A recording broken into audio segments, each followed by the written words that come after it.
पाकिस्तान अब तक 25 Israeli साख्ता drone गिरा चुका है। इसराइली साख्ता ड्रोन सॉफ्ट किल और हार्ड किल हथियारों से गिराए गए। पाकिस्तान के मुख्तलिफ इलाकों से इसराइली साख्ता हेरॉप ड्रोन का मलबा उठाया जा रहा है। ये बुज़दिलाना हमले भारत की परेशानी और बौखलाहट की निशानी है। ISPR के मुताबिक अफवाज पाकिस्तान दुश्मन को मुंह तोड़ जवाब दे रही है, जबकि अफवाज पाकिस्तान दुश्मन के तमाम अज़ाइम को खाक में मिला रही है। लाइन ऑफ कंट्रोल पर भारत को भरपूर नुकसान उठाना पड़ रहा है। भारत का जंगी जुनून थम न सका। रावलपिंडी, लाहौर और कराची समेत मुख्तलिफ इलाकों में भारतीय ड्रोन की दरअंदाजी। रावलपिंडी में स्टेडियम के करीब ड्रोन गिरने से 2 अफराद जख्मी।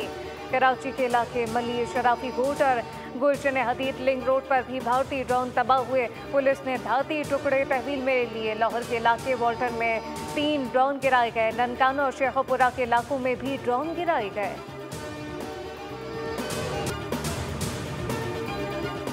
7 और 8 मई को भारत ने एक बार फिर दरअंदाजी की कोशिश की। पाक फौज ने लाहौर, गुजरावाला, रावलपिंडी, भावलपुर, चकबाल, घोटकी के इलाका, मियानो, अटक, उमरकोट के इलाके, छोर और कराची के करीब ड्रोन तबाह किए।